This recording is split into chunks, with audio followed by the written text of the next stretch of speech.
సామెతలు 23వ అధ్యాయం 6వ వచనం.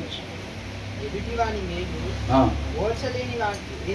మేలు ఓర్చలేని వానితో కలిసి భోజనం చేయకుము, వాని రుచిగల పదార్థములు నాశింపకుము. మొదటి నుంచి 5 వచనాలు ఏం నేర్చుకున్నాం మనం? ఆహార విషయంలో జాగ్రత్తగా మనకు తగినంత వరకు మన ఆత్మీయ జీవితానికి దేవుని చిత్తానుసారంగా మనం ఉండటానికి ఏది మేలుకరమో, ఎంత మేలుకరమో అంతవరకే మనం ఆహారాన్ని తీసుకునే వారంగా ఉండాలి. అలా తీసుకోవాలి అని అంటే ఏం కావాలి? మనకి ఏం కావాలి? అది జ్ఞాన వివేకాలు మనకి కావాలి. ఎప్పుడు ఆహారం తీసుకోవాలి, అది ఎంతవరకు మనం తీసుకోవాలి, దాని నుంచి వచ్చే శక్తిని మనం ఏ రీతిగా ఉపయోగించాలి అనేది ఇవి మనకి తెలియాలి అని అంటే ఇక్కడ దేవుని యొక్క జ్ఞానము, ఆ వివేకము మనకి కావాలన్నమాట. అవి లేకుండా మనం వాక్యం చదివితేనే అవి మనకి వస్తాయి అన్నమాట. ఆయన యొక్క జ్ఞానాన్ని పొందుకునే వారంగా ఉంటాము. మన వాక్యం చదవకపోతే మనకి ఆ జ్ఞానం ఉండదు, లోక జ్ఞానం ఉండిద్ది అనమాట. ఆ లోక జ్ఞానంతో మనం అనుకుంటాం ఇంత తినొచ్చు అనుకుంటలే అని అనిపించింది. ఒక్కొక్కరికి ఏమనిపించింది అని అంటే ఒక 2 ప్లేట్లు తినొచ్చేమో, ఒకరికి 3 ప్లేట్లు కరెక్ట్, కనీసం 3 ప్లేట్లు అని తినపోతే ఎట్లా అని అనుకుంటారు. కొంతమంది ఏమనుకుంటారు 2 ప్లేట్లు అన్నా తినపోతే ఎలా అని అనుకుంటారు. కొంతమంది 1 ప్లేట్ అన్నా అనుకుంటారు. ఎవరి అభిప్రాయాలు వాళ్ళకి ఉంటాయి అన్నమాట. కాబట్టి అది కాదు, కానీ ఒక కరెక్ట్ విధానం, ఆ జ్ఞానము వివేకంతో మనం ఈ లోకాన్ని జయించగలిగే వారంగా ఉంటాం అన్నమాట. కాబట్టి మనం చక్కగా వాక్యాన్ని ప్రతిదినం కూడా చదవాలి. ఆ యొక్క దేవుడి జ్ఞానాన్ని ఇష్టపడి, ఆశపడి, అపేక్షించి మనం చదివినట్లయితే కనుక దేవుడు ఆ జ్ఞానాన్ని మనకి దయచేస్తాడు. కాబట్టి ఆహార విషయంలో చక్కగా దేవుడి యొక్క జ్ఞాన వివేకానుసారంగా మనం ఆహారాన్ని తీసుకుని దాన్ని ఉపయోగించే వారంగా ఉంటాము. మళ్ళీ తర్వాత ఇంకోటి ఏం నేర్చుకున్నాం? ధనం సంపాదించాలని మనం పనిచేసే వారంగా ఉండకూడదు. మనం ఆ ధనం సంపాదించాలని ఆ చూపు దాని మీద నిలబెట్టినప్పుడు దానికి ఏమైందంట? రెక్కలు వచ్చి ఆ ధనం ఏమైంది? ఎగిరిపోయింది అనమాట. మనం ఆశ్రయదుర్గంగా అదేమైంది? రూపాయి మనం పోగేస్తూ ఉండేటప్పుడు దేవుడి వైపు నుంచి మన చూపు ఎటువైపు వెళ్ళిపోయింది? ఆ ధనం వైపు మన చూపు వెళ్ళిపోయింది, ఆ మనీ వైపు మన చూపు వెళ్ళిపోయింది అనమాట. ఎప్పుడైతే మనీ గ్యాదరింగ్ చేసుకుంటా ఉంటామో మనం ఏమైంది? దేవుడి వైపు నుంచి చిన్నగా మన చూపు ఆ మనీ వైపు వెళ్ళిపోయింది. మనకి ఆయనే మన ధైర్యం అయి ఉండాల్సింది. మనం ఏం చేస్తాం? ఆ ధనమే మన ధైర్యంగా ఉంటాం అన్నమాట. అదేమైంది? ఒక దినాన రెక్కలు కట్టుకొని ఎగిరిపోయింది. అంటే కొంత సమయం ఉండి మన దగ్గర, కొంత సమయం రెక్కలు కట్టుకొని ఎగిరిపోయేదా మనం ఆశ్రయదుర్గంగా పెట్టుకుంటే, అది ఎగిరిపోయినప్పుడు మన మీద అటాక్ చేశారనుకోండి ఏమైంది? పడిపోతాంగా. కాబట్టి ఎల్లప్పుడూ మనకు తోడుగా ఉండే ఆ దేవుడిని మనం ఆశ్రయదుర్గంగా కలిగి ఉండాలి, కానీ ఆయన మీద ఆనుకొని ఉండాలి, కానీ ఆయనే మనకు ధైర్యం అయి ఉండాలి. కానీ కొంతకాలం ఉండిపోయే ఈ ఆరోగ్యం ఒక్కొక్కసారి బాగుండేది, ఒక్కొక్కసారి బాగోదు. కుటుంబ సభ్యులు ఒక్కొక్కసారి మనతో బాగా పలకరిస్తారు, ఒక్కొక్కసారి మనకి ఏదైనా అయినా కానీ వాళ్ళు వచ్చేవాళ్ళుగా ఉండరు. ఈ డబ్బు కూడా ఒక్కొక్కసారి మన దగ్గర ఉండేది, ఒక్కొక్కసారి ఉండదు అన్నమాట. కానీ మనకుండే ధైర్యం ఏంటంటే ఆయన మాట ప్రకారంగా ఉంటే ఎల్లప్పుడూ ఆ దేవుడు మనకు తోడుగా ఉంటాడు. కాబట్టి ఆయన ఎల్లప్పుడూ మన తోడుగా ఉండేవాడు. కాబట్టి ఆయన్ని ఆశ్రయదుర్గంగా మనం కలిగి ఉండాలే, కానీ ఈ కొంతకాలం ఉండిపోయే వాటిని మనం ఆశ్రయదుర్గాలుగా కలిగి ఉండకూడదు. వాటి వైపు మనం చూపు నిలిపేవారంగా ఉండకూడదు అనమాట. కాబట్టి 5 వచనాల్లో మనం దాన్ని నేర్చుకున్నాం. 6వ వచనంలో ఏంటంట? ఎదుటివాని మేలు ఓర్చలేని వానితో కలిసి భోజనం చేయకుము, వాని రుచిగల పదార్థములు ఆశింపకుము. ఇక్కడ ఏమంటున్నారంటే do not eat the food of a begrudging host అని అంటున్నాడు. అంటే అసంతృప్తి, అంటే అయిష్టముగా భోజనం పెట్టేవాడి దగ్గర అంటే మనం ఏం చేయకూడదంట? భోజనం చేయకూడదు. అంత మాత్రం do not crave his delicacies అని అంటున్నాడు. అంటే ఆ రుచికరమైన పదార్థాలను మీరు ఆశింపబాకండి. ఎవరి దగ్గర? అయిష్టంగా, అసూయతో, స్వార్థంతో భోజనం పెట్టే వాళ్ళు ఉంటారు కొంతమంది, అవునా? వాళ్ళు ఏం చేస్తారంటే తర్వాత వచనంలో ఏమనుంది? ప్రతివాడు తన ఆంతర్యములో లెక్కలు చూచుకునేవాడు, తినుము త్రాగుము అని అతడు నీతో చెప్పునే గాని అతని హృదయంలో నుండి వచ్చి మాట కాదు. ఏం చేస్తాడంట? దాని తర్వాత ఏమనుంది? ఇంకా నీవు తినినను తినిన దానిని కక్కివేయుదు, నీవు పలికిన ఇంపైన మాటలు వ్యర్థములగును. వ్యర్థములగును ఏంటంటున్నాడు? ఈ 3 వచనాలు మనకి ఒక విషయాన్ని తెలియపరుస్తా ఉన్నాయి అన్నమాట. అయిష్టంగా భోజనం పెట్టే వాళ్ళ దగ్గర అర్థమవుతుందండి. Proverbs 23:6 దగ్గర నుంచి ఏంటంట, అయిష్టంగా భోజనం పెట్టే వాళ్ళ దగ్గర మనం ఏం చేయకూడదంట, భోజనం చేద్దామని ఆశపడకూడదు. దేవుని ప్రేమతో మనకి జస్ట్ టిఫిన్ పెట్టినా సరే సంతోషంగా మనం తినొచ్చలే, కానీ హృదయంలో వాక్యం లేకుండా జీవపు డంబాలు కలిగి ఉండే వాళ్ళ దగ్గర వాళ్ళు ఎన్ని ఆహార పదార్థాలు ఎన్ని వెరైటీస్ మనకు పెట్టినా సరే చేస్తామా మనం? చేయలేమన్నమాట వాళ్ళ దగ్గర. అర్థమవుతుంది. వాళ్ళ గొప్పతనాలు చూపించుకోవటానికి ఇవన్నీ చేసుకోవటం కోసం కొంతమంది భోజనాలు పెట్టే వాళ్ళగా ఉంటారు. అవన్నీ చూసుకొని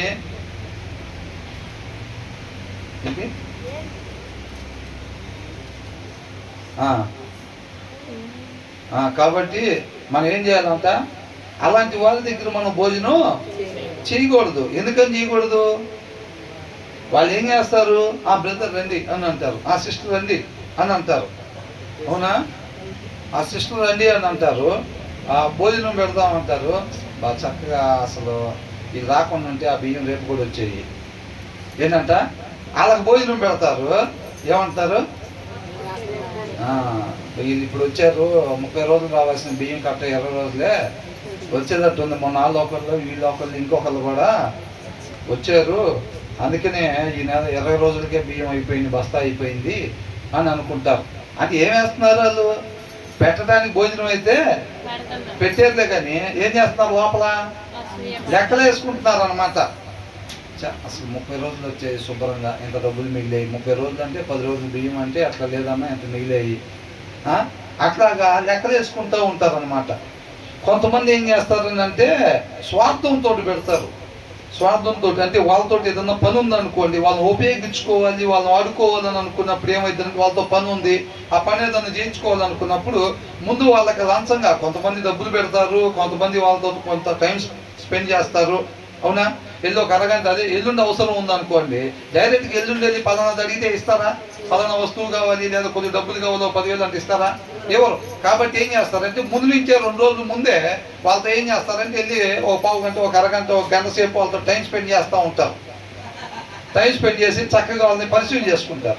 పరిచయం చేసుకున్న తర్వాత ఏమైంది, ఎల్లుండి చక్కగా అదును చూసుకొని ఒక 5,000 డబ్బులు కావాలని అడుగుతారు. అవునా కదా? అట్లాగా ప్లాన్ చేసుకుంటారు. కొంతమంది ఏం చేస్తారని అంటే వాళ్ళతో పని ఉంది అని అనుకుంటున్నప్పుడు వాళ్ళ చక్కగా వాళ్ళతో సన్నిహితంగా వెలుగుతూ ఉంటారు, వాళ్ళతో సహవాసం చేస్తూ ఉంటారు, వాళ్ళతో కొద్దిగా బాగున్నట్టుగా చూసుకుంటూ ఉంటారు. ఎందుకని? వాళ్ళతో అవసరం ఉంది.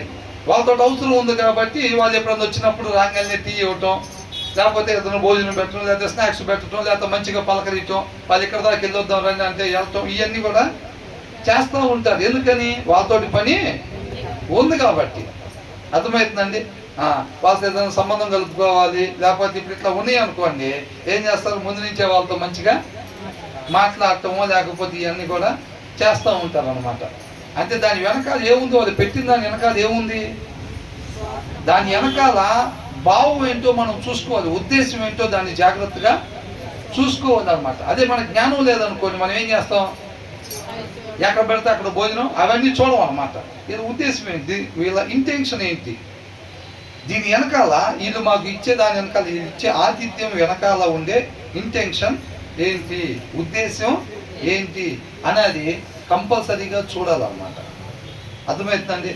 ఆ జ్ఞాన వివేకాలు లేకుండా మనం ఎదుటి వారితో వ్యవహరించేటప్పుడు మనం ఏమవుతాం, రాంగ్ రూట్లోకి వెళ్ళిపోవటానికి ఛాన్సెస్ ఉంటాయి అన్నమాట. కాబట్టి అట్లాంటి వాళ్ళ దగ్గర మనం జనరల్గా ఏం చేస్తాం, భోజనం పెడతారు, చక్కగా భోజనం చేస్తాం, దాని వెనకాల ఆంతర్యం ఏంటనేది మనం చూసుకోకుండా, ఉద్దేశం ఏంటన్నది మనం చూసుకోకుండా భోజనం చేసేస్తాం. భోజనం పెట్టినప్పుడు జనరల్గా ఏమంటాం, ఎవరన్నా ఒక టిఫిన్ ఇప్పించినా, లేకపోతే వాటర్ ఇచ్చినా, లేకపోతే భోజనం పెట్టినా ఏమంటాం, అసలు thanks brother, thank you sister, అసలు ఆ దేవుడి ప్రేమతో మాకు మంచి ఆతిథ్యాన్ని ఇచ్చారు అని చెప్పి కొన్ని విలువైన మాటలు మనం వాళ్ళకి ఇస్తామన్నమాట.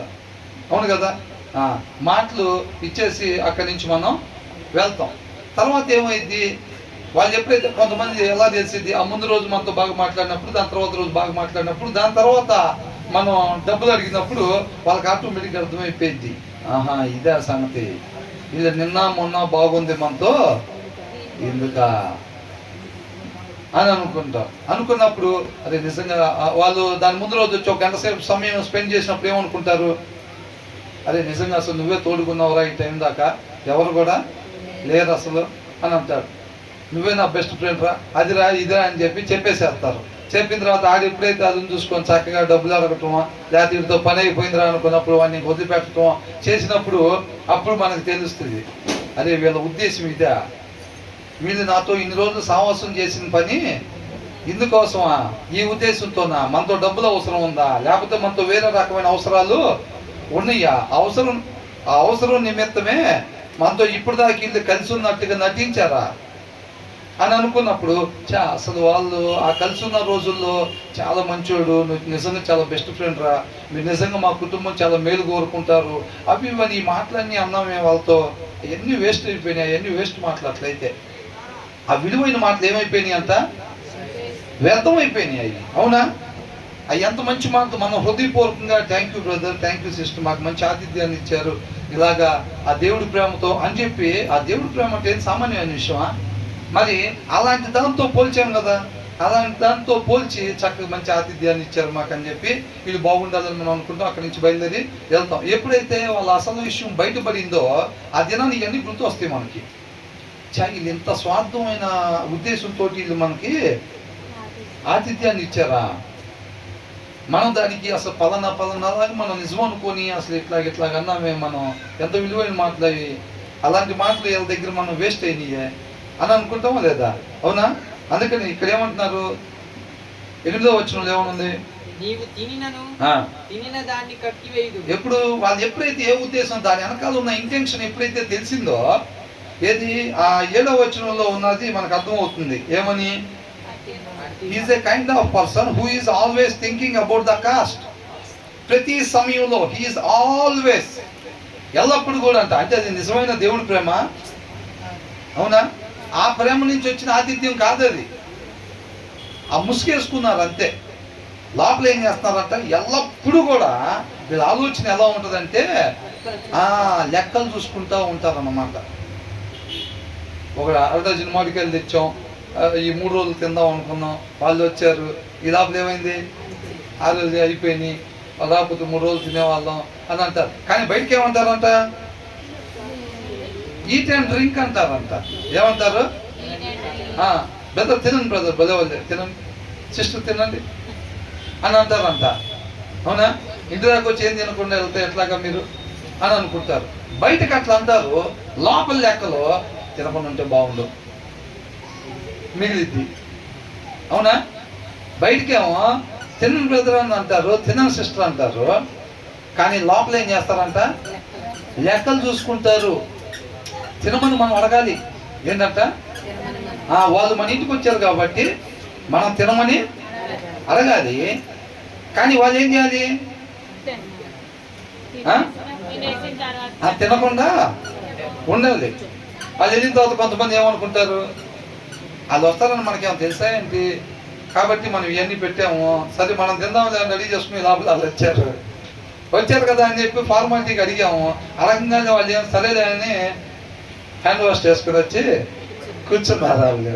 మరి ఏం చెప్తాం ఇంకా శుభ్రంగా. మరి ఇప్పుడు అసలు వాళ్ళు వచ్చినప్పుడు ఏమంటారు, తినండి బ్రదర్, తాగండి సిస్టర్ అని చెప్పి అది చెప్తాము. అంత మాత్రం వాళ్ళు తింటారని మనం అనుకోలేదు కదా, అది తినకుండా ఉంటే బాగుండేది, మిగిలేదు మనకి. కాదు ఏం చేస్తాం, వాళ్ళు తిన్నారు, సరేలే కానీ చేసేది ఏముంది, ఈసారి తలుపులేసి గడిపెట్టుకొని వడ్డించుకుందాం ఏదైనా కానీ అని మాట్లాడుకుంటారు. అసలు దానికి ఫలం దేవుడు ఇస్తాడా?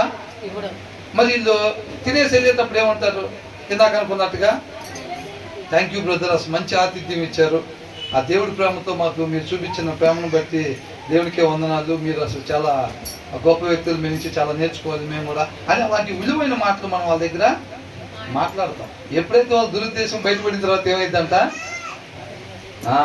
వాళ్ళు బయటికి ఎలా షో చేస్తారంటే, నిజంగా లోపల ప్రేమ ఉన్నవాడు కూడా, నిజంగా లోపల ప్రేమ ఉన్న వాళ్ళు ఏం చేస్తారంటే ఆ జ్ఞానం వివేకం ఉపయోగిస్తూ ఉంటారు. వీళ్ళు తినొచ్చారా లేకపోతే తినలేదా, ఆకలి కొని ఉన్న వాళ్ళకి పెట్టమని వాక్యం చెప్తా ఉంది. అక్కడ అవసరం ఉందా, దేవుడు ప్రేరేపిస్తున్నాడా, ఇవి కొంచెం చూసుకుంటారు ఆ జ్ఞాన వివేకాలతో. ఆ దగ్గర కొంచెం అలా ఉంటారులే, కానీ అది వాళ్ళకి కన్ఫర్మేషన్ అయిన తర్వాత వాళ్ళు ఎట్టి పరిస్థితుల్లో తినకుండా వాళ్ళని పంపించరు అక్కడి నుంచి. అవసరం ఉందనుకుంటే మాత్రం నిజంగా దేవుడి యొక్క జ్ఞానం వివేకం కలిగిన వాళ్ళు, దేవుడి ప్రేమ కలిగిన వాళ్ళు వాళ్ళని తినకుండా పంపించరు. వాళ్ళ చక్కగా తృప్తికరంగా హృదయపూర్వకంగా పెడతారు వాళ్ళకి ఏదైనా ఆతిథ్యం. అది మంచినీళ్ళు ఇచ్చినా, టీ కాఫీలు ఇచ్చినా, భోజనం పెట్టినా, ఏదైనా టిఫిన్ పెట్టినా సరే ఎలాగంట 7వ వచనంలో ఏమనుందంటే but his heart is not with you అని ఉంది. వాళ్ళ హృదయం అంట వాళ్ళు వడ్డిచ్చారు, తినమంటున్నారు, అది చేస్తున్నారు, ఇది చేస్తున్నారు, కానీ వాళ్ళ హృదయం హృదయపూర్వకంగా చెయ్యట్లేదు అన్నమాట. అర్థమవుతుందండి. కాబట్టి ఎవరైతే ఆ దేవుడి జ్ఞానం వివేకం ఆ ప్రేమ ఉంటుందో వాళ్ళు చక్కగా తృప్తికరంగా వాళ్ళకి భోజనం పెట్టి పంపిస్తారు. అప్పుడు వాళ్ళ మాటలు ఏదైతే చెప్తారో భోజనం చేసి వెళ్తారు కదండి, వాళ్ళు చేసినప్పుడు చక్కటి ప్రేమ చక్కటి ఆతిథ్యం మాకు అందించారు అన్నప్పుడు అవి వాళ్ళకి డిజర్వ్ అనమాట. అంటే అవి వాళ్ళకి తగినవే, వాళ్ళకి సూట్ అయ్యే మాటలే అవి. అవునా? వాళ్ళు చూపించిన ప్రేమకి ఆ మాటలు వాళ్ళకి తగిన మాటలు అన్నమాట. కాబట్టి లోపల లెక్కలేసుకుంటారు కదా కొంతమంది. అవునా? వాక్యం ఎట్లా ఉంది, ఎవరో నలుగురు పెట్టమని ఉంది, ఏం చేస్తాం, తప్పదు, తీయాల్సిందే, సరేలే, నీ జీతంలో కొంతది, నా జీతంలో కొంతది. ఉంటారా లేదా? అననీయ సభ్యురాలు ఉండరా?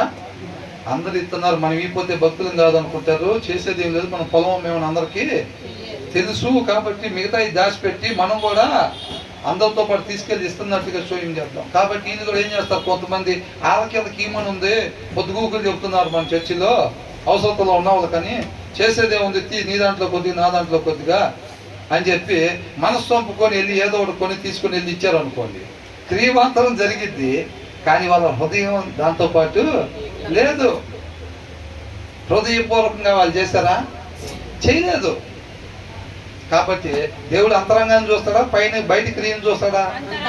అంతరంగం. బయట క్రియ కూడా ఉండాలి, అట్ ద సేమ్ టైం అంతరంగం కూడా చూస్తాడు. కాబట్టి చక్కగా దాని తగ్గ ఫలాన్ని ఇస్తాడు. వీళ్ళు ఎప్పుడైతే హృదయపూర్వకంగా ఇవ్వకుండా ఏం చేస్తాం దాంట్లో అంత రాశారు. మరి నీ దగ్గర నా దగ్గర డబ్బులు చేయని చెప్పి ఇద్దరు కలిసి భార్య భర్త డబ్బులు తీసుకుని వెళ్ళి ఇష్టం లేకపోయినా వేరే వాళ్ళకి ఇచ్చినప్పుడు దేవుడు ఏం చేస్తాడు? దానికి సంబంధించింది ఇస్తాడా? ఎవడు? కాబట్టి వాళ్ళ దగ్గర అసలు భోజనానికే వెళ్ళొద్దు అంటున్నాడు. ఏమంటున్నాడు? 6వ వచనంలో ఏమంటున్నాడు? Do not eat the food of a begrudging host అని అంటున్నాడు. అర్థమవుతుందండి? అయిష్టంతో, అసూయతో, స్వార్థంతో భోజనాన్ని పెట్టే వాళ్ళ దగ్గర అంట మీరు అసలు భోజనానికి వెళ్ళొద్దు. వాళ్ళ రుచికరమైన పదార్థాలు మీరు ఆశించవద్దు. అసలు ఏం చేయకూడదంట? అరే వాళ్ళు ఎక్కడంటోళ్ళు అయితే మనకెందుకురా, ముందైతే మాత్రం వాళ్ళు పెట్టింది తినేసి వద్దాం అని అనుకుంటావా? అట్లా వెళ్ళొచ్చా?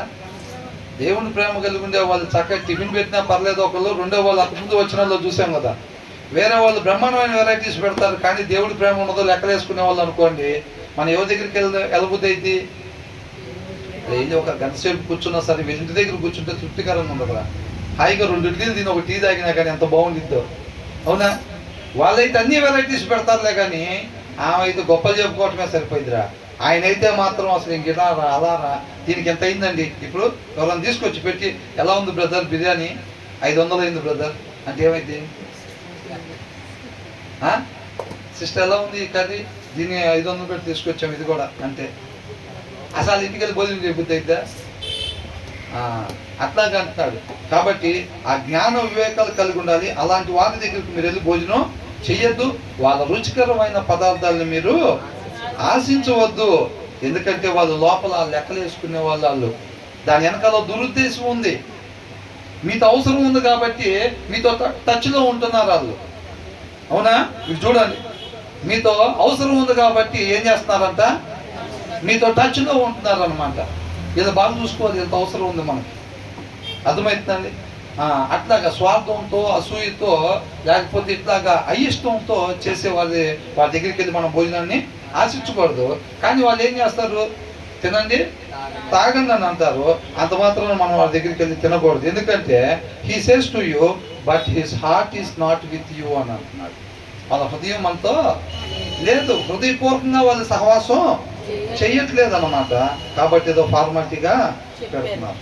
కాబట్టి దాని వెనకాల ఉన్న ఆంతర్యం ఏంటో మనకి తెలియాలి అని అంటే ఆ జ్ఞాన వివేకాలు ఉంటేనే మనకి తెలుస్తాయి, లేకపోతే తెలీదు. కొంతమంది వ్యక్తులు మనతో ఎందుకు అలాగ ఉంటున్నారు, కానీ బయటికి ఎలా ఉంటాయి? తెల్లనివన్నీ పాలులాగానే ఉంటాయి, బయటికి ఎలా ఉంటాయి? హృదయపూర్వకంగా ఉండి ఆయన కూడా బ్రదర్ తినండి భలే వాళ్ళే, మీరు తినకుండా వెళ్తే మాత్రం మేము బాధపడతాం బ్రదర్ అని అనే వాళ్ళే ఉంటారు. ఎట్ ద సేమ్ టైం వీళ్ళు కూడా నటించే వాళ్ళు కూడా ఎట్లా ఉంటారు? లెక్కలు వేసుకునే వాళ్ళు కూడా అడగకపోతే అడగలేదు అనుకుంటారు. మళ్ళీ ఊరు కనీసం ఇంటికి వెళ్తే భోజనం చేయమని అడగలేదండి, టీ తాగమని అడగలేదండి అని ఊరు మొత్తం చెప్తారు మన గురించి. ఎందుకు వచ్చిన గొడవ?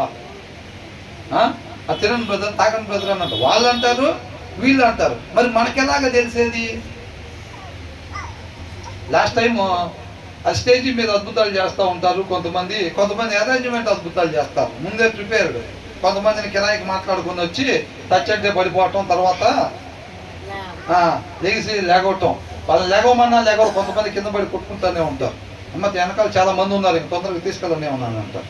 అట్లా కొన్ని రికార్డింగ్లు అన్నీ కూడా ఉన్నాయి, అవునా కదా? ఆ కొన్ని చోట్ల నిన్న నేడు ఏకరీతిగా ఉండే దేవుడు అంతకుముందు చేసినట్టుగానే ఈ అవసరతను బట్టి అద్భుతాలు చేస్తాడు. అవి ఎలా తెలుస్తాయి మనకి? జ్ఞానం వివేకాలు ఉండాలి మనకి, అర్థమవుతుందండి? అంతకుముందు వచనాల్లో కూడా మనం చూసాం, ఎదుటి వారి యొక్క హృదయం లోపల అడుగున ఉండే భావోద్రేకాలని మనం కనుక్కోగలగాలని అంటే ఆ జ్ఞానం వివేకం మనకి ఉండాలి. పైకి మాత్రం అందరూ ఒకటేలాగా ఉంటారు, అవునా? కొంతమంది ఉంటారు ఆ లోపల చాలా ఇబ్బందికరమైన పరిస్థితుల్లో వాళ్ళు వస్తారు ఇక్కడికి, కానీ వాళ్ళు ఏం బ్రదర్ బాగున్నారా అంటే బాగున్నాం బ్రదర్ అని అంటారు. అసలు మనం ఎందుకు ఆ విషయాలు ఇవన్నీ ఎందుకు చెప్పుకోవడం, ఎవరికి ఉండే సమస్యలు వాళ్ళకి ఉంటాయి అని అనుకుంటారు. ఆ జ్ఞాన వివేకం లేని వాళ్ళకి ఏమైందని అంటే వాళ్ళు పలకరించి వాళ్ళ పెద్దల మీద చెప్పిందే వాళ్ళు తీసుకుంటారు తప్ప వాళ్ళు వెనకాల ఎలాగున్నారనే విషయాన్ని వాళ్ళు తీసుకోరన్నమాట. వాళ్ళకి తెలియదు. ఎందుకని తెలియదు? వాళ్ళకి ఆ జ్ఞానం వివేకం వాళ్ళకి లేదు. కాబట్టి ఎదుటి వారి యొక్క హృదయంలో ఏముంది, వాళ్ళ భావోద్రేకాలు ఏంటి, వాళ్ళ ఉద్దేశాలు ఏంటి అన్నది మనకి తెలియదు. అది కేవలం దేవుని జ్ఞానంతో దేవుని వివేకంతోనే సాధ్యమో, అర్థమవుతుందండి? అలాగే అందుకని యేసుక్రీస్తు వారికి కూడా ఎలా తెలిసేది అసలు? వాళ్ళు ఇలాగ అనుకుంటుంటారంటే యేసుక్రీస్తు వారికి అర్థమై మీరు ఎందుకు ఇలాగ అనుకుంటున్నారని అడిగారు. మరి ఎలా తెలిసేది? ఆ జ్ఞాన వివేకాలతోటి దేవుడు దాన్ని యేసుక్రీస్తు వారు ఆ విషయాన్ని తెలుసుకునేవాడు, ఎదుటి వాళ్ళ యొక్క హృదయాన్ని ఏముందో తెలుసుకునేవాడు. మనకు కూడా ఆ ఉద్దేశాలని మనం ఎరిగి ఎదుటి వాళ్ళతో సహవాసము చెయ్యాలి తప్ప గుడ్డిగా మనం చేసేవారంగా ఉండకూడదు. కాబట్టి కొంతమంది పాస్టర్ గారు కూడా ఇప్పుడు వాళ్ళు ఇల్లు వచ్చి నటించే వాళ్ళు కొంతమంది ఉంటారు కదా, అవునా? ఏ లోక సంబంధమైన ఆశించే వాళ్ళు వస్తారు ఇక్కడికి. వాళ్ళు ఆశించి ఇక్కడికి వచ్చినప్పుడు పాస్టర్ గారు కూడా ఏంటంటే వాళ్ళు పలకరించినప్పుడు మామూలుగా మాట్లాడతారులే కానీ అర్థమైపోయింది. పాస్టర్ గారికి కాదండి, ఎవరికైనా ఆ జ్ఞాన వివేకాలు ఉన్న వాళ్ళకి అర్థమైపోయింది వీళ్ళ ఉద్దేశం ఇది, అందుకని ఇప్పుడు వచ్చారు వాళ్ళు ఇట్లాగా, వీళ్ళ ఉద్దేశం ఇది, అందుకని ఇలాగ మన ప్రేర్ చేయడానికి రమ్మంటున్నారు ఇంటి దగ్గరికి, వీళ్ళ ఉద్దేశం ఇది అని చెప్పి అర్థమైందా లేదా? ఆ జ్ఞాన వివేకాలు ఉండటం బట్టి అర్థమైంది అన్నమాట. కాబట్టి ఇక్కడ అండర్లైన్ వర్డ్ ఏంటంటే మనకి చెప్పే ఈ 30 సామెతలు కూడా దేని గురించి చెప్తున్నారు? ఆ జ్ఞానానికి, ఆ వివేకానికి, ఆ తెలివికి సంబంధించిన మాటలు మనకి తెలియపరుస్తున్నారు. అవి లేకపోతే మనం ఎక్కడికి వెళ్ళిపోతాం? నిత్య నరకానికి వెళ్ళిపోతాం. అర్థమైందండి? ఎందుకంటే మనకి ఆ జ్ఞానం లేకపోతే దాని వెనకాల ఆంతర్యం మనకు తెలియదు. బయట నటననే నమ్మి వాళ్ళతో పాటు మనం ఫ్రెండ్షిప్ చేసే వాళ్ళంగా ఉంటాము. అది చిన్నగా ఎక్కడికి తీసుకెళ్తారు వాళ్ళు? అది నిజమైన ప్రేమ అని అనుకుంటాం మనం, అవునా? కాబట్టి వాళ్ళ దగ్గర ఎక్కువ సమయాన్ని ఒక 1 hour 2 hours స్పెండ్ చేస్తూ ఉంటాం. నిదానంగా వాళ్ళ అలవాట్లు మనకి వచ్చేసి నిదానంగా ఇంజెక్ట్ చేసేస్తారంట, స్లో పాయిజన్ లాగా మనకి ఇంజెక్ట్ చేసేస్తారు. ఆటోమేటిక్గా మనం కూడా దారి తప్పిపోయే వాళ్ళంగా ఉంటాం. అదే ఆ జ్ఞానం వివేకం మనకు ఉందనుకోండి, మనం దాన్ని గ్రహించుకోగలుగుతాం. వాళ్ళతోటి ఎలా వ్యవహరించాలో అలాగే మనం వ్యవహరించే వాళ్ళంగా ఉంటాం అన్నమాట. అర్థమవుతుందండి? వాళ్ళ ఆ ఉద్దేశంతో మనకు చేస్తున్నారు అనుకోండి, ఆతిథ్యం ఇస్తున్నారు అనుకోండి, మనం మరలా వెళ్ళినప్పుడు ఏమైంది? అరే పాస్టర్ గారిది ఏముందిరా, ఆయనకి భోజనం పెడతామంటే చికెన్ కర్రీ అనో మంచి బిర్యానీ చేసామంటే ప్రార్థన అడుగుల్లో పెట్టుకుందాం వస్తాడు ఆయన. ఏంటంట అడవుల్లో ప్రార్థన పెట్టుకున్నా వస్తాడు. ఆయనకి ఏం లేదు, చికెన్ కర్రీను బిర్యానీ పెట్టాలి, కొద్దిగా కానుకలు రెడీ చేసామంటే మన పాస్టర్ గారు ఏమన్నా ఎక్కడికైనా వాళ్ళ ఉద్దేశం అది అయినప్పుడు మనం వెళ్ళాలి. అట్లాగా అక్కడికి వెళ్ళినప్పుడు మనం ఆ కానుకలు తీసుకోకూడదు. వాళ్ళకి తెలిసి రావటం కోసం మనం అవసరమైతే భోజనం కూడా అక్కడ చేయకుండా రావాలి. చక్కగా దేవుని వాక్యం మాత్రమే చెప్పి రావాలన్నమాట. అర్థమవుతుందండి. ఆ జ్ఞాన వివేకాలు మనకు లేవు అనుకోండి, ఏం చేస్తాం? అమ్మగారు పెట్టిన ఆతిథ్యం చక్కగా స్వీకరించి ఇచ్చిన కానుకలు జోబులో పెట్టుకొని వస్తాం. మరలా ఎప్పుడు కావాలంటప్పుడు వాళ్ళు బయట ఏమైంది, బయట అందరికి ఏం చెప్తా ఉంటారు, అవునా కదా? అయ్యో చూడండి, వీళ్ళు సత్యమైన హృదయంలోకి వెళ్తుందా లేదా, చక్కగా వీళ్ళు పుష్టిగా ఉందా లేదా, మా గొర్రెలు ఎట్లా ఉన్నాయా లేవా, అయ్యేం చూడదు మా కాపరికి కావాల్సింది కవరు అయి ఉంటే మా కాపరికి చాలు, మేము నిత్య జీవానికి ఎలిజిబిలిటీ అని అనుకుంటారు. అంతేనా కదా? కాబట్టి ఆ జ్ఞాన వివేకాలు కంపల్సరీగా కావాలి. తర్వాత ఏమంటున్నారు? అట్టివాడు తన ఆంతర్యంలో లెక్కలు చూచుకునేవాడు. 8వ వచనంలో ఇక్కడ అదర్వైజ్ ఏమని వాళ్ళు ఏమంటారంట, భోజనం చేయమని చెప్తారు. లోపల ఏమో లెక్కలు చూసుకుంటారు, కానీ బయటికి మాత్రం భలే వాళ్ళు తినండి, మీరు ఇంటి దాకా వచ్చి ఏం తినకుండా వెళ్తే ఎట్లాగా అని అంటారు, తాగండి అని అంటారు. కాకపోతే ఏం చూసుకుంటారంట, తినండి తాగండి అని అంటూ ఉంటారు, కానీ వాళ్ళు హృదయపూర్వకంగా వాళ్ళు చెప్పరు. కాబట్టి మనకేమైతే అంటే you will vomit up the little you have. మనం అక్కడ ఏదైనా కొద్దిగా సరేలే ఇంకా అడుగుతున్నాం కదా, ఏదైనా కొద్దిగా తినేసి వెళ్దాం, ఒక 2 ఇడ్లీలు తిని వెళ్దాం, లేదా 2 బిస్కెట్లు తిని వెళ్దాం అని ఏదైతే అనుకుంటామో, మనం ఆ 2 బిస్కెట్లు మనం తినేసి వెళ్ళినా కానీ అదేమైందంట, వామిట్ అవుట్ అని అంటే వాంటింగ్ చేసేసుకునే పరిస్థితి. అంటే దాన్ని ఫిజికల్గా తీసుకోకూడదు, లిటరల్గా తీసుకోకూడదు అని. అంటే అవునా అయితే అట్లా వామిట్ అయిపోయిద్దా అంటే దిష్టిలు ఇవన్నీ ఉన్నాయా? అట్లయితే అయితే దాచుకొని తినాలనుకుంటాం మనం. తినేటప్పుడు ఎవరన్నా కొంతమంది దృష్టి పడితే నిజంగానే అది అరగదు, అది వాంతి అయిపోయింది అని ఇట్లాగ అంటారు కాదు, దిష్టిలు ఇవన్నీ ఉన్నాయి అనుకుంటా. అట్లా ఏం అనుకోబాకండి, దీన్ని లిటరల్గా ఏమి మనం తీసుకోకూడదు అన్నమాట. మనం ఏమనిపించింది అంటే వాళ్ళ ఉద్దేశం దురుద్దేశం ఎప్పుడైతే వాళ్ళు 2 రోజులు మనకు ఆతిథ్యం ఇచ్చి 3వ రోజు దేనికోసం మనకు ఆతిథ్యం ఇచ్చారో ఆ విషయం బయటపడినప్పుడు ఏమైందంటే అసలు వాళ్ళ ఇంటికి వెళ్ళకుండా ఉండాల్సిందే. వాళ్ళు ఈ ఉద్దేశంతో ఆ 2 రోజులు మనకు టిఫిన్ పెట్టారా, ఈ 2 రోజులు ఈ ఉద్దేశంతో వాళ్ళకి భోజనం పెట్టారా, 3వ రోజు మనకు అవసరం ఉందో వాళ్ళకి, ఆ 2 రోజులు మనకు తెలియలేదు. వాళ్ళు ఎప్పుడైతే ఆ 3వ రోజు ఎప్పుడైతే అడిగారో అప్పుడు అనిపించింది. అంటే అదే అనమాట. ఏంటి, అసలు వెళ్ళకుండా ఉండాల్సింది వాళ్ళ ఇంటికి మనం, అప్పుడు అది తినకుండా ఉండాల్సింది అక్కడ, అవునా? అప్పుడు అది ఏమనుకుంటారు, 3వ రోజు మనం పని చేయకపోతే 2 రోజులు పెడితే కమ్మగా పేకల్లాగా తిన్నారులే కానీ 3వ రోజు పని మాత్రం చేయలేదు అని అనుకుంటారు, అవునా కదా? మనం అప్పుడు ఏమనుకుంటాం, ఆ పని మంచిది కాదండి. ఇప్పుడు వాళ్ళు అలా పెట్టాల్సిన పని ఏముంది, వాళ్ళు అలా పెడుతున్నారు అని అంటే అక్కడ ఏంటంట పని అంటే అది లంచం లాగా అనమాట. కాకపోతే క్రైస్తవులకు లంచం ఇస్తే తీసుకోరు కదా మనం డైరెక్ట్గా అట్లా. కాబట్టి వాళ్ళు ఏం చేస్తారంటే పనులు జరగటం కోసం ఇండైరెక్ట్గా ఇట్లా కాదు ప్రయత్నం చేస్తారు. అప్పుడు ఇలా కాదు, దురుద్దేశం బయటపడినప్పుడు చేస్తాం మనం వాళ్ళ ఇంటికి భోజనానికి తినకుండా ఉండాల్సింది. ఒకవేళ వాళ్ళు వెళ్ళినప్పుడు వాళ్ళు అట్లా అన్నారు, తినకుండా ఉంటే బాగుండేది, అసలు అనవసరంగా తిన్నా నేను అక్కడ అని అనుకుంటాం. తర్వాత ఏమనుకుంటాం, ఆ మాటలు ఏదైతే తిన్న తర్వాత ఆ రోజు మనకు తెలియలేదు కదా, చాలా థ్యాంక్స్ అండి, మంచి ప్రేమ చూపించారు అది ఇది అన్నప్పుడు ఈ 2 విషయాలు అనిపిస్తాయి అనమాట. వాళ్ళ ఉద్దేశం బయటపడినప్పుడు మనం తినకుండా ఉండాల్సింది అసలు అక్కడ. ఇంకొకటి, అసలు దేవుని ప్రేమతో చక్కగా మాకు మంచి ఆతిథ్యం ఇచ్చారు, వీళ్ళు దురుద్దేశంతో మనకు ఆతిథ్యాన్ని ఇచ్చారు. మనం విలువైన మాటలు చక్కగా దేవుడి ప్రేమతో మంచి ఆతిథ్యం ఇచ్చారండి, ఆ దేవుడి ప్రేమ మీలో ఉంది కాబట్టి మీరు మీ సహోదరునిలాగా ప్రేమిస్తున్నారు అని చెప్పి అలాంటి విలువైన మాటలు మనం అక్కడ మాట్లాడి వస్తాం. కాబట్టి అవన్నీ కూడా ఏమవుతాయి అంట, and will have wasted your compliments అని అంటున్నారు. మీరు ఏదైతే కాంప్లిమెంట్ వాళ్ళకి ఇచ్చారో, వాళ్ళు ఇచ్చిన ఆతిథ్యానికి మీరు పలికిన మాటలు ఏదైతే విలువైన మాటలు ఉన్నాయో అవన్నీ ఏమైనాయి, వేస్ట్ అయినాయి. ఎందుకని, వాళ్ళు దానికి అర్హులేనా? అర్హులు కాదు.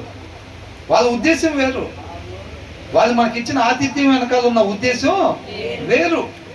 దేవుడు మనల్ని ప్రేమించేటప్పుడు దాని వెనకాల ఉద్దేశం ఎలా ఉంటుంది, ఆ ఉద్దేశంతో వీళ్ళు మనకి ఇచ్చారు ఆతిథ్యం అలాగే ఇవ్వలేరు.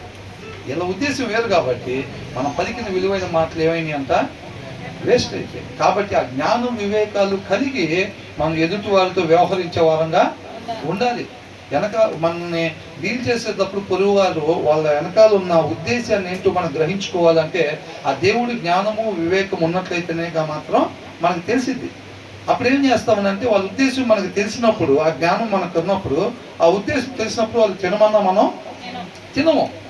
తిన్నప్పుడు వాళ్ళకి ఏమైందంటే సత్యం అర్థమైద్ది అక్కడ.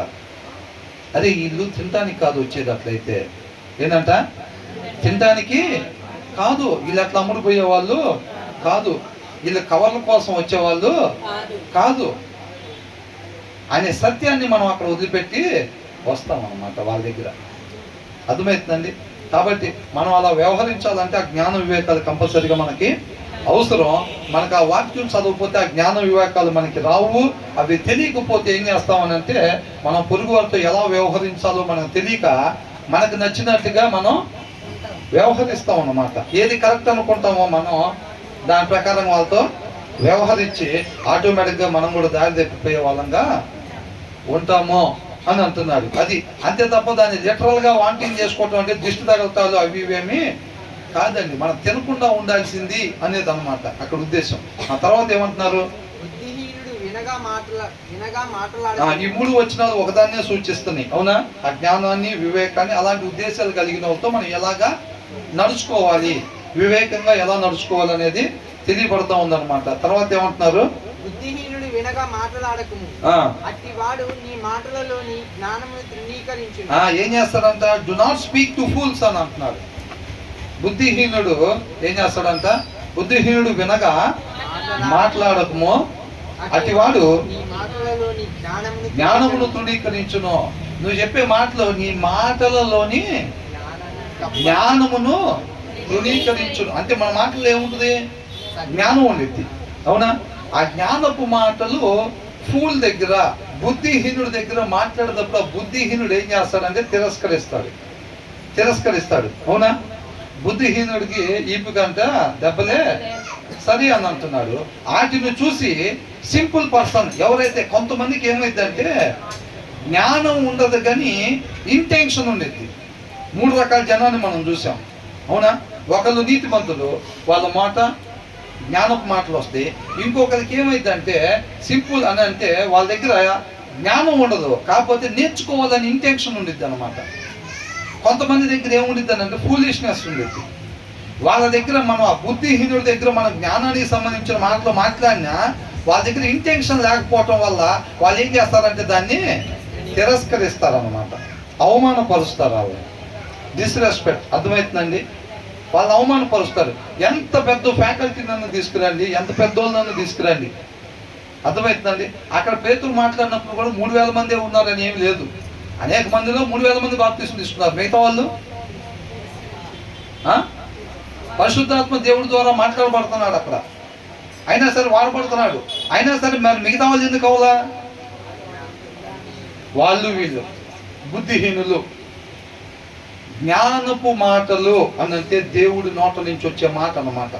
జ్ఞానపు మాటలు అంటే ఆ మాట వచ్చిన ఇంటెన్షన్ లేకపోతే మాత్రం ఏం చేస్తారంట? తిరస్కరిస్తారు, తృణీకరిస్తారు, అర్థమవుతుందండి? దాన్ని అవమానపరుస్తారు అని అంటున్నాడు. కాబట్టి మరి వ్యక్తి ఒక్కడే, ఆయన దగ్గర ఈ 3 దేనికి సంబంధించిన ఆ వ్యక్తి నీతిమంతుడిగా ఉన్నాడా, లేకపోతే సింపుల్ పర్సన్గా ఉన్నాడా?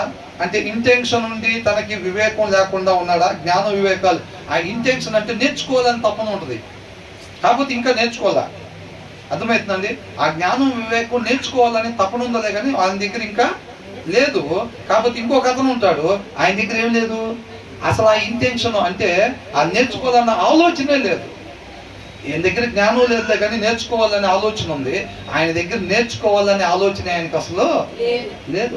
అట్లాంటి వాళ్ళ దగ్గర మనం మరి ఆ 3 ఎవరు అనేది మనకి ఎట్లా తెలిసింది? ఒక వ్యక్తి ఆ జ్ఞాన వివేకాలు మన దగ్గర ఉంటేనే, ఆ జ్ఞాన వివేకాలు మన దగ్గర ఉంటేనే తెలిసిద్ది. ఓకే, తను వచ్చేసి ఇలాగ బుద్ధిహీనుడిగా ఉన్నాడు, తను ఫూల్ లాగా ఉన్నాడు, తను సింపుల్ లాగా ఉన్నాడు, తను రైచియస్ మ్యాన్ లాగా ఉన్నాడు. కాబట్టి రైచియస్ మ్యాన్ అయితే తన దగ్గర ఎలా వ్యవహరించాలి, తనకి ఇంటెన్షన్ ఉంది కానీ జ్ఞానం లేదు అని అంటే ఎలాగ వ్యవహరించాలి, తనకు అసలు బుద్ధిహీనతగా ఉన్నాడు, అంటే ఫూలిష్గా ఉన్నాడు, తన దగ్గర ఇంటెన్షనే లేదు, అసలు నేర్చుకుందామన్న తపన లేదు, ఆశ లేదు, ఆలోచన లేదు అనుకున్నప్పుడు ఆ వ్యక్తి దగ్గర ఎలా వ్యవహరించాలి? ఆయన దగ్గర ఏమంటున్నారు, నువ్వేమీ మాట్లాడొద్దు, నీ జ్ఞానానికి సంబంధించి నువ్వేమీ మాట్లాడొద్దు. ఎందుకంటే అతని దగ్గర నువ్వు మాట్లాడినా తిరస్కరిస్తాడు అతను. ఎందుకని? తనకు అసలు నేర్చుకునే ఉద్దేశం లేదు. అర్థమవుతుందండి? కొంతమంది చూస్తే ఏదైనా సబ్జెక్ట్ పోతే ఎన్నిసార్లు రాపించినా ఫెయిల్ అవుతూనే ఉంటారు. ఎందుకు? ఇక అల్టిమేట్గా అలానే ఏం చేస్తాడంటే ఒక టైంలో ఇంక ఆపేస్తాడు, వద్దులేరా ఇంక నువ్వు సెట్ అవ్వదు, ఈ దారిలో నీకు పని అవ్వదు, ఇక దారి మళ్ళీ ఇస్తారు వాళ్ళని. అంటే వాళ్ళకి ఆ ఉద్దేశం, ఇది చూడండి, వాళ్ళకి ఆ ఉద్దేశం లేదు, అసలు ఇంటెన్షన్ లేదు వాళ్ళ దగ్గర. అట్లాంటి వాళ్ళ దగ్గర చెప్పినా కానీ ఉపయోగం లేదు. కాబట్టి ఏమంటున్నాడు వాళ్ళ దగ్గర? డు నాట్ స్పీక్, జ్ఞానపు మాటలు మాట్లాడొద్దు అంటున్నారా అని అంటే, జ్ఞానపు మాటలు మాట్లాడొద్దు అంటున్నారా అంటే ఆ బుద్ధిహీనుడి దగ్గర నువ్వు మాట్లాడిన ఉపయోగం లేదు, ఆయన తిరస్కరిస్తాడు. ఇక్కడ అండర్లైన్ వర్డ్ ఏంటంటే, అతను బుద్ధిహీనుడా లేకపోతే నీతిమంతుడా అనేది నీకు తెలియాలి అని అంటే, నీ ఎదుటివాడు బుద్ధిహీనుడా లేకపోతే నీతిమంతుడా లేకపోతే సింపుల్ పర్సనా అనేది నీకు తెలియాలంటే ఆ జ్ఞానము వివేకము ఉంటేనే మనకి తెలిసిద్ది. అది తెలిస్తేనే తనతో ఎలా వ్యవహరించాలో అలా వ్యవహరిస్తావు. తను ఫూలిష్ అయితే నువ్వు మాట్లాడకూడదు అక్కడ, తను సింపుల్ అయితే తనతో నువ్వు ఎలా మాట్లాడాలో అలాగా మాట్లాడాలి. తన రైచియస్ పర్సన్ అయితే నువ్వు మాట్లాడినప్పుడు తను ఇంకా నీతిమంతుడు జ్ఞానాన్ని వృద్ధి చేసుకుంటాడు వినడం ద్వారా. అవునా? తను ఎలాంటి వాడో తెలిస్తేనే నువ్వు తనకి మాట్లాడగలుగుతావు, తనను డీల్ చేయగలుగుతావు. నువ్వు ఒక మనిషి ఆ అవతల వాళ్ళని ఎట్లా డీల్ చేయాలో, ఒక బుద్ధిమంతుని ఎలా డీల్ చేయాలో, అది బుద్ధిహీనుని ఎలా డీల్ చేయాలో అలాగే నువ్వు ఆ వ్యక్తిని డీల్ చేస్తావు. ఎప్పుడు? మన దగ్గర జ్ఞానం వివేకాలు ఉంటే. లేవనుకోండి నీతిమంతుడిలాగా డీల్ చేస్తాం. ఆ బుద్ధిహీనుని ఎలా డీల్ చేస్తాం? నీతిమంతుడిని డీల్ చేసినట్టు డీల్ చేస్తాం. ఎందుకు అట్లా డీల్ చేసాం? అతను బుద్ధిహీనుడన్న విషయం మనం గ్రహించుకోలేకపోయాము. అతను ఒకవేళ సింపుల్ పర్సన్ అనుకోండి, బుద్ధిహీనులాగా డీల్ చేయొచ్చు మనం. ఇది చూడాలి, నువ్వు ఆడుకోవటం వల్ల అందరూ చూస్తున్నారు నీ వైపు. అర్థమవుతుందా?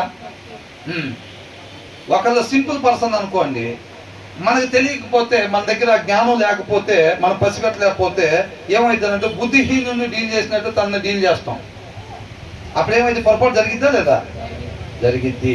కాబట్టి ఒక మనిషి ఆ 3 రకాల్లో దేనికి సంబంధించిన వ్యక్తి అనేది చూసుకొని ఆ వ్యక్తితో మనం వ్యవహరించాలి అని అంటున్నాడు. అర్థమవుతుందండి? కొద్దిగా తప్పుగానే ఉంది కదా ఇది. కాబట్టి ఆ వ్యక్తి ఆ 3 దేనికి చెందినవాడో చూసుకొని తనతో మనం వ్యవహరించాలి. అర్థమవుతుందా? అందుకని అంటున్నాడు అనమాట, do not speak in the hearing of a fool for he will despise the good sense of your words అని అంటున్నాడు. తర్వాత ఏమంటున్నాడు? ఇందాక 3 వచనాలు, ఇందాక ఫస్ట్ 3 వచనాలు ఒక సామెతకు సంబంధించినవి అనమాట. ఏంటంటే అది లోపల లెక్కలు వేసుకునే వాళ్ళు, అయిష్టంతో ఆతిథ్యం ఇచ్చే వాళ్ళు ఎవరైతే ఉన్నారో వాళ్ళని మనం గ్రహించుకోవాలంటే దేవుడి జ్ఞానం వివేకం కావాలి. అప్పుడు వాళ్ళని మనం గ్రహించుకొని వాళ్ళతో మనం ఎలా వ్యవహరించాలో అలాగే మనం వ్యవహరించాలి. అలా కాకుండా ఇష్టంతో పెట్టే వాళ్ళు ఉంటారు, హృదయపూర్వకంగా ఆతిథ్యం ఇచ్చే వాళ్ళు ఉంటారు. వాళ్ళ దగ్గర ఎలాగ ఉండాలో అలాగే మనం ఉండాలంటే ఆ జ్ఞాన వివేకాలు మనకి కావాలి. ఆ 3 ఒక సామెతకి అయితే, ఈ 9వ వచనం ఒకటే ఒక సామెతకి. ఏంటంట? తను ఫూలిషా, తన సింపులా, తన రైచియసా? ఆ 3 ఏ కోవకు చెందిన అతను? ఒక సిస్టర్ కావచ్చు, ఒక బ్రదర్ కావచ్చు, మన ఇంటి ముందు వాళ్ళు కావచ్చు, వెనకాల వాళ్ళు కావచ్చు, పక్కన వాళ్ళు కావచ్చు, ప్రతి ఒక్కళ్ళు ఈ 3 ఒకదానికి సంబంధించిన వాళ్ళుగా ఉంటారన్నమాట. ప్రతి ఒక్కరు ఈ భూమి మీద ప్రతి ఒక్కళ్ళు కూడా ఈ 3 ఒకదానికి సంబంధించిన వాళ్ళుగా ఉంటారు. నీకు నాకు ఆ దేవుడి జ్ఞానం వివేకం ఉన్నట్లయితే గనక, అది వాక్యం బాగా చక్కగా చదివితే దేవుడు మనకి ఆ జ్ఞానం వివేకాన్ని ఇస్తాడు. అలా ఇచ్చినప్పుడు నువ్వు ప్రతి వ్యక్తిని దగ్గరికి వెళ్ళినప్పుడు ఆ వ్యక్తి 3 దేనికి సంబంధించిన వ్యక్తితో మనకి అర్థమైపోయింది. కాబట్టి ఆ అర్థమైన వాళ్ళని ఎలాగ వ్యవహరించాలో దేవుడు ఆ జ్ఞానాన్ని ఆ వివేకాన్ని కూడా మనకి దయచేస్తాడు. కాబట్టి చక్కగా ఆ వ్యక్తితో మనం ఆ రీతిగా వ్యవహరించే వారంగా ఉంటామన్నమాట. ప్రతి ప్రదేశంలో మాట్లాడాల్సిందే మాట్లాడతాము. వాళ్ళ దగ్గర అలాంటి వ్యక్తిత్వం కలిగిన వ్యక్తి దగ్గర మనం ఎలాగ ప్రవర్తించాలో అలాగనే ప్రవర్తిస్తాం. ఎక్కడికి వెళ్తే ఎవరింటి దగ్గరికి వెళ్ళినప్పుడు ఎవరిచ్చే ఆతిథ్యం మనం స్వీకరించాలి, ఎవరిచ్చే ఆతిథ్యం మనం స్వీకరించకూడదు, ఎవరి దగ్గర ఎలాగ వ్యవహరించాలి, ఇవన్నీ కూడా ఆ జ్ఞాన వివేకాలతోనూ సాధ్యం తప్ప మన వాక్యం చదవకుండా పుట్టి క్రైస్తవులు అయినా బాప్తిసం తీసుకొని ఉన్నా సరే మనం అలాగా గెస్సింగ్ చేయలేము. ప్రపంచ మేధావి అయినా సరే దేవుడి జ్ఞానం లేకపోతే ఆ వ్యక్తి ఏ కోవకు చెందినోడో తెలుసుకోలేడు. అర్థమవుతుందండి. కాబట్టి 9వ వచనం అది. 10వ వచనం ఏమంటున్నారు? పురాతనమైన పొలిమేర రాతిని తీసివేయకుము. పురాతనమైన పొలిమేర రాతిని తీసివేయకూడదు. తల్లిదండ్రులు లేని వారి పొలములోనికి నీవు చొరబడకూడదు. తల్లిదండ్రులు అని అంటే ఆధారం, అవునా? ఆధారం లేని వాళ్ళ పొలంలోకి మనం చొరబడదు. అంటే వాళ్ళకి అందరూ తల్లిదండ్రులు అందరూ ఉంటే పర్వాలేదండి, వాళ్ళ పొలం ఆక్రమించుకోవచ్చా, మనం కబ్జా చేయొచ్చా? అట్లా లేదు. ఈ సారాంశం ఏంటంటే do not move and ancient boundary stone or encroach on the fields of the fatherless అని అంటున్నాడు. ఆ బౌండరీ రాయి మనం జరపడానికి వీల్లేదు. ఇది అంతకు ముందు కూడా వచ్చింది కదా, ఎందుకని జరపకూడదంట? ఆ బౌండరీ రాయి ఏంటి? ఇప్పుడు ఈ రాయి దగ్గర నుంచి ఈ రాయి దాకా, ఈ రాయి దగ్గర నుంచి ఈ రాయి దాకా మనది, అవునా? ఈ 2 రాళ్ళు మళ్ళీ యువతల 2 రాళ్ళు కలుపుకొని ఈ స్థలం వేరే వాళ్ళది. ఈ రాళ్ళు మనం జరుపుతున్నాము ఇటు పక్కకంటే ఏంటి ఉద్దేశం? వాళ్ళ స్థలాన్ని మనం అన్యాయంగా ఆక్రమించుకోవటానికి, దాని వెనకాల ఉన్న ఉద్దేశం అదే, అంతే తప్ప వేరే దానికోసం ఓటనే ఇక్కడ తీసి అక్కడ వేసామండి అంటారా? అంతే కదా. కాబట్టి అన్యాయంగా మనము ఉండకూడదు అని అంటున్నారు అన్నమాట. తర్వాత ఏమంటున్నారు ఇంకా? వారి విమోచకుడు బలవంతుడు, ఆయన వారి పక్షమున నీతో వాద్యమాడు. ఆయన ఏం చేస్తాడంట? ఎప్పుడు రాయి తీసి యువత నుంచి అవతలకి వేస్తామండి. మన 2 కుటుంబాలు, అవతల వాళ్ళు 5 కుటుంబాలు అనుకోండి, రాయి మీద చేయబడిద్దా? ఎందుకని? చెయ్యి అంత వరకు రాకుండా ఉంటే బాగుండు అనుకుంటేనే రాయి మీద చేయబడాలి, అవునా కదా? ఎందుకని? వాళ్ళ 5 కుటుంబాలని తెలిసిన తర్వాత కూడా మనం చేయి తీసుకెళ్ళి రాయి మీద వేసి రాయి అవతల జరిగితే ఏం చేస్తారు? వాళ్ళంతవరకు చెయ్యి నీటికి తీసేస్తారు అన్నమాట. అది అవునా కదా? కాబట్టి మనం ఎప్పుడంతా వాళ్ళు రాయి జరపడానికి మనం సాహసం చేసామని అంటేనే వాళ్ళు మనకన్నా బలహీనులు. రాయి అవతలకి జరపడానికి మనం సాహసం చేసామంటే, ప్రయత్నం చేసామంటే వాళ్ళు మనకన్నా ఏంటంట? బలహీనులు. బలహీనులు వెనకాల ఇంకొక ఆయన ఉంటాడని మనం ఆల్రెడీ ధ్యానించుకున్నాం. ఎవరంటే ఆయన? ఆ జ్ఞాన వివేకాలు ఉంటే వీళ్ళిద్దరు కాదు, వీళ్ళిద్దరు వెనకాల ఆయన ఉన్నాడు, ఆయన ఎవరు అని అంటాం. మంటలు ఎంతమంది కనపడ్డారంట? షడ్రక్ మేషక్ అబేద్నెగో. ఎవరు? ఎంతమంది? 4 కనపడుతున్నారంట. అర్థమవుతుందండి? మిగతా వాళ్ళందరికి ఎంతమంది కనపడుతున్నారు? 3 కనపడుతున్నారంట. అట్లా ఆ జ్ఞాన వివేకం ఉన్న ప్రతి ఒక్కరికి కూడా ఆ బలహీనమైన వ్యక్తులు వెనకాల ఇంకొక ఆయన కనపడతా ఉంటాడు, అవునండి?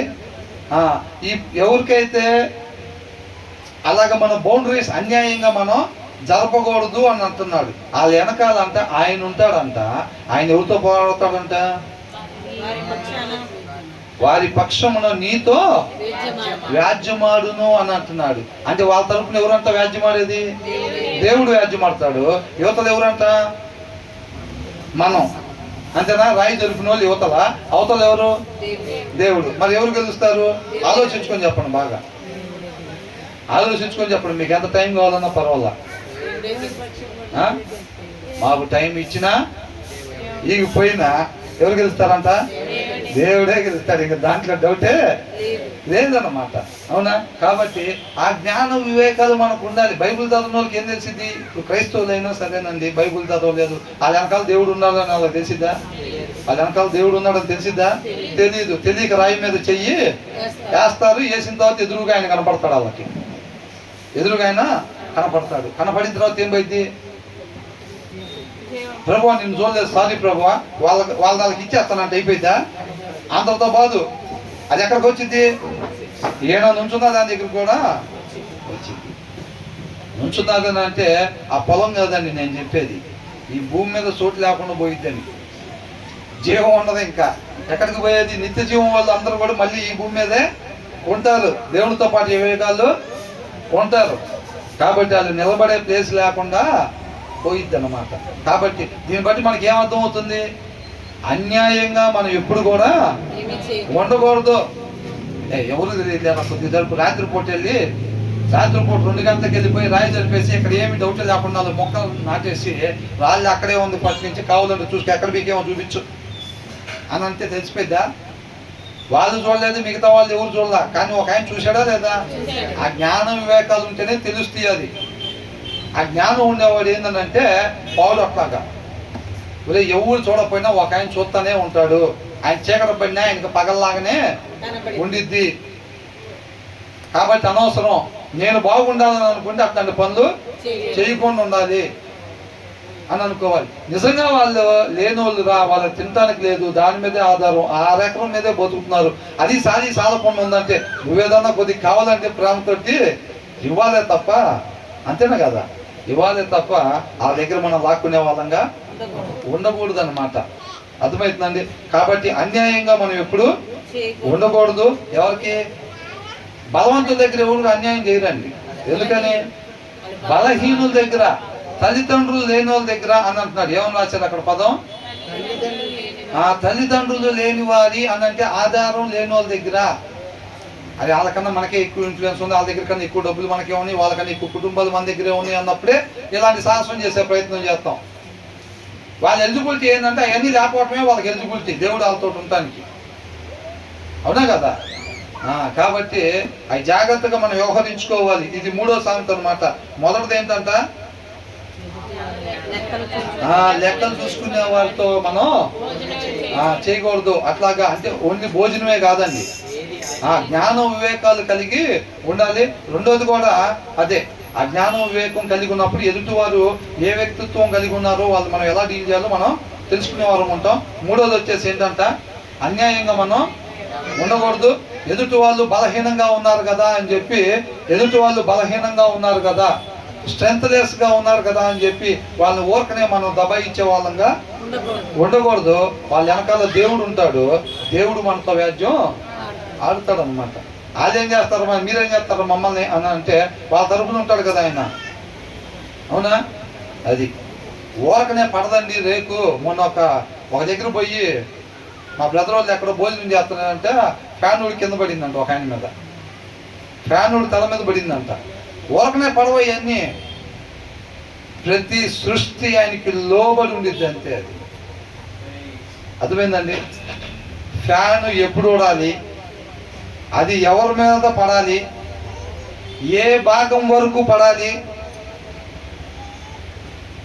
డ్యామేజ్ ఎంతవరకు జరగాలి, ఆయనకి ఎంతవరకు భావోద్రేగానికి గురి అవ్వాలి, ఇది మొత్తం కూడా ఆయన చిత్తానుసారంగా జరిగిద్దంటే.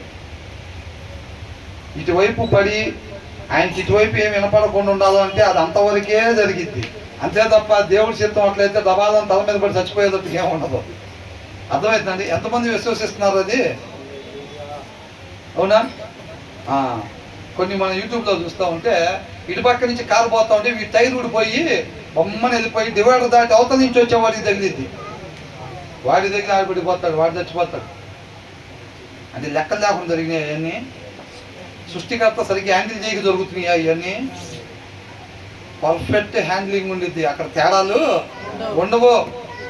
నలుగురు కుటుంబం పోతుంటే అటు నుంచి కారులో యువతల నుంచి ఊడిపోయిన టైరు వెళ్ళి కరెక్ట్గా అమ్మాయికి తగలాలా, అబ్బాయికి తగలాలా, వాళ్ళ భార్యకి తగలాలా, వాళ్ళ భర్తకి తగలాలా. అవునా కదా? పర్ఫెక్ట్ క్యాలిక్యులేషన్ ఉంటుంది ఎప్పుడైనా కానీ. అర్థమవుతుందండి? రేకులు వేసి ఎవరికో గాలికి ఎవరి మీద రేకు పడిద్ది, గాలి అంతన్నా రాని అది అవతల చెట్టుకు తగలని, తర్వాత అటు వాళ్ళని ఇటు వాళ్ళని పడాల్సిన స్పాట్లో అది అర్థమవుతుందా? అంత పర్ఫెక్ట్గా ఉండిద్ది అన్నమాట. అది మనం జాగ్రత్తగా చూసుకోవాలి. కాబట్టి ఆ జ్ఞాన వివేకాలు మనం కలిగి ఉన్నప్పుడు మనం ఉండాల్సిన రీతిగా మాత్రమే మనం ఉండేవారంగా ఉంటాం. కాబట్టి వాళ్ళు చూడలేదు, వీళ్ళు ఎవరు చూడవసరలా. మన ధైర్యం ఏంటంటే మనం లైన్ మీద వెళ్ళటం. మనం లైన్ మీద వెళ్తే నీ కుడి పక్కన 1000 మంది పడినా, ఎడం పక్కన 10,000 మంది పడినా నీ దగ్గరికి రాదు, నిన్ను టచ్ చేయదు. ఎందుకని? మనం లైన్ మీద వాక్యానుసారంగా మనం ఉన్నాము కాబట్టి ఆయన మనకి తోడుగా ఉంటాడు. ఆయన చూడకుండా ఏదన్నా చేద్దామంటే అయ్యే పనులు కాదు. కాబట్టి వాళ్ళ విమోచకుడు ఏమంటున్నాడు అక్కడేమనుంది, బలవంతుడు ఆయన వారి పక్షమున నీతో. వాళ్ళ పక్షాన్ని ఎందుకున్నాడండి, మన పక్షాన్ని ఎందుకు లేడు? వాళ్ళని సృష్టించింది మనం సృష్టించింది ఆయనే కదా. వాళ్ళ పక్షాన్ని ఎందుకున్నాడు? పార్షాలిటీ చూపించాడా? ఎందుకని? రాయి జరిపింది మనం కాబట్టి, అవునా? రాయి మనం జరిపాం కాబట్టి ఆయన వాళ్ళ పార్టీ వెళ్ళాడు, అవునా కదా? అది రాయి వాళ్ళు జరుపుకుంటే కనుక ఆయన ఎవరు పార్టీ వస్తాడు? మన పార్టీ వస్తాడు. కాబట్టి దేవుడు ఏమంటాడంటే దేవుడు హృదయం ఎలా ఉంటుంది? మీ ఇద్దరూ జరపొద్దు, అదే నేను మీకు దీంట్లో రాసి పంపించింది. నేను మీ ఇద్దరికీ తోడుకుంటా, మనందరం కలిసి వివేకాలు ఉందాం అని చెప్తున్నాడు, అవునా? కాబట్టి మన వాక్యం చదివినప్పుడు చక్కగా జ్ఞానం వివేకాలు మనకు అర్థమైతే, ఎవడన్నా వచ్చి వివేకం లేనాడు, అరే ఎవడు లేడు రా ఇట్లా చేద్దామంటే, ఎవడు చెప్పాడు నీకు ఎవడు లేడని? ఎవడు లేడని నీకు ఎవడు చెప్పాడు? నీకు అదే తెలియదంటే ఎవడున్నాడు రా నాయన అంటే, ఆయన ఎనీ టైం చూస్తాడు, అదే నీ పిచ్చాను పట్టిందా ఇంద్రా, ఎవడు లేకపోతే ఎవరో చూస్తున్నారు అంటున్నాడు ఇంద్రా అని అంటాడు. లోకస్తులు అంతేగాని అది, ఒరే బాబు ఆయన చూస్తూ ఉంటాడు, నీకు తెలియదు, అయినా చేయకూడదురా, మనిషి ఉండకూడదు విధానం రా అది. నీకు దాంట్లో భ్రష్టు పట్టి ఆలోచనలు వస్తున్నాయి అంటే నువ్వు వాక్యం చదవట్లేదు అనుకుంటా. నువ్వు వాక్యం చదువురా బాబు, ఎవడు చూడట్లేదు, నీకు ఇట్లా చేద్దామని ఆలోచన నీకు వచ్చిందంటేనే నీ హృదయంలో వాక్యం లేదని అర్థం. నువ్వు ఇమీడియట్గా వెళ్ళిపోయి ఏం చేయాలంట? ఆ వాక్యమైన దేవుడిని నీ హృదయంలో పెట్టుకో. హృదయంలో నుంచి రాకూడదు వస్తుంది, అది నిన్ను నాశనానికి తీసుకెళ్ళిద్ది. నీ మాట అంటే నన్ను కూడా నాశనానికి తీసుకెళ్ళిద్ది అని అంటున్నాడు. ఆయన వాళ్ళ పక్షాన ఉండాలా, నీ పక్షాన ఉండాలి, ఎవరి పక్షాన ఉండాలా అనేది చూసుకోవాలి. చక్కగా అసలు ఎన్నిసార్లు తెలియపరుస్తున్నాడు. మీరు ఉండకూడని రీతిగా ఉండటాన్ని బట్టి నేను మీతో పాటు ఉండలేకపోతున్నాను అంటున్నాడు దేవుడు. మీరు ఉండే రీతిగా ఉంటుంటే మనకు అర్థమవుతుందిగా. వాక్యం చదువుతుంది, వాక్య సారాంశం సత్యం, అదే మనకు అర్థమైంది. వాక్యం చదివేటప్పుడు ఓల్డ్ టెస్టిమెంట్ మనకెందుకండి? ఏంటంట ఓల్డ్ టెస్టిమెంట్ మనకెందుకు? పాత నిబంధన మనకెందుకు? దేవుడు ఏంటి, ఆయన ఎలా ఉంటాడు, ఆయన వ్యక్తిత్వం ఏంటి, ఆయన ఎవరితో ఉంటాడు, ఆయన ఎవరితో ఉండడు, ఎవరికి సహాయం చేస్తాడు, ఎవరి మీద శత్రుత్వంగా ఉంటాడు, ఇవన్నీ కూడా తెలుస్తూ ఉంటాయి అన్నమాట. వాట్ ఈస్ గాడ్ అనేది మనకి తెలిసిద్ది, హూ ఈస్ గాడ్ అనేది మనకి తెలిసిద్ది. అర్థమవుతుందండి? ఆయనగా తెలుసుకోవటానికి మనకి ఇవన్నీ కూడా లేఖనాలు ఉపయోగపడతాయి అన్నమాట. కాబట్టి ఆ చదివేటప్పుడు ఆ సారాంశాన్ని మనం మిస్ కాకూడదు. ఓహో వీళ్ళు ఇలా ఉండబట్టి వీళ్ళకి దేవుడు తోడుకున్నాడు, వాళ్ళు ఉండకూడని రీతికి ఉండబట్టి వాళ్ళకి దేవుడు తోడుగా లేడు అంటే దాన్ని బట్టి మనం ఇలా ఉండాలన్నమాట. ఇలా ఉండాలి. అలాగా చక్కగా వాక్యం చదువుతూ ఉంటే మనకి ఆయన చక్కగా స్పష్టంగా మనకి అర్థమవుతూ ఉంటాడు అనమాట. మనం కూడా ఆయన మాట ప్రకారం ఉండే వారంగా ఉంటాం. తర్వాత ఏమంటున్నారు?